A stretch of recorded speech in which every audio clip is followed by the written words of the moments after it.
এত বড় একটা দল, এত ঐতিহ্যবাহী একটা দল, যার নামের সাথে বাংলাদেশের স্বাধীনতা জড়িত, আজকে তাদের মেম্বারদেরকে পালিয়ে বেড়াতে হচ্ছে। অন্তর্বর্তীকালীন সরকারের স্বরাষ্ট্র উপদেষ্টার পদ থেকে সরিয়ে বস্ত্র ও পাট মন্ত্রণালয়ের দায়িত্ব দেওয়া হয়েছে ব্রিগেডিয়ার জেনারেল অবসরপ্রাপ্ত এম সাখাওয়াত হোসেনকে। একই সঙ্গে নতুন সরকারের স্বরাষ্ট্র উপদেষ্টার পদে দায়িত্ব দেওয়া হয়েছে শপথ নেওয়া নতুন উপদেষ্টা লেফটেন্যান্ট জেনারেল অবসরপ্রাপ্ত জাহাঙ্গীর আলম চৌধুরীকে। শুক্রবার উপদেষ্টাদের দায়িত্ব পুনর্বণ্টন করে এম সাখাওয়াত হোসেনকে বস্ত্র ও পাট মন্ত্রণালয়ের দায়িত্ব দেওয়া হয়। স্বরাষ্ট্র মন্ত্রণালয় থেকে সরিয়ে দেওয়ার প্রতিক্রিয়ায় brigadier Sakhawat Hossain voice of আমেরিকাকে এক সাক্ষাৎকারে বলেন, এতে মন খারাপের কিছু নেই, আলহামদুলিল্লাহ, আমার যতটুকু করার সাধ্য ছিল করে আসছি। গত ৮ আগস্ট অন্তর্বর্তী সরকারের প্রধান উপদেষ্টা এবং আরও ১৩ উপদেষ্টার সঙ্গে শপথ নেন ব্রিগেডিয়ার জেনারেল অবসরপ্রাপ্ত এম সাখাওয়াত হোসেন।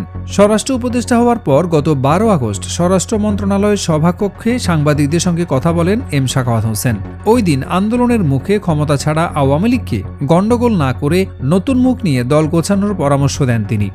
দেশের জন্য আওয়ামী লীগের অবদানের কথা তুলে ধরে সাখাওয়াত হোসেন বলেন, এটা অনেক বড় party, I have lot of respect for Awami League.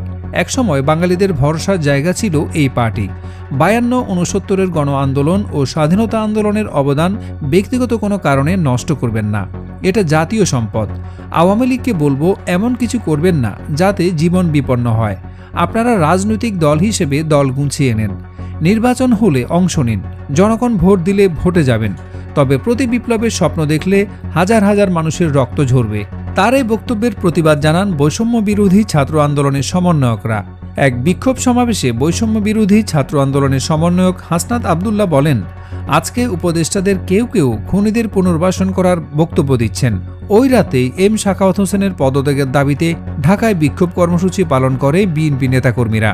পরে মঙ্গলবার সাবেক প্রধানমন্ত্রী শেখ হাসিনার ছেলে সজীব ওয়াজেদ জয় অভিযোগ করেন, অন্তর্বর্তীকালীন সরকারের স্বরাষ্ট্র উপদেষ্টাকে তার মায়ের মতো পরিণতি ভোগ করার হুমকি দিচ্ছে সেই একই জনতা। এমন ঘটনায় বেশ চাপে পড়েন সাখাওয়াত হোসেন। ধারণা করা হচ্ছে এসবের জেরে শুক্রবার তাকে স্বরাষ্ট্র থেকে সরিয়ে বস্ত্র ও পাট মন্ত্রণালয়ের দায়িত্ব দেওয়া হয়।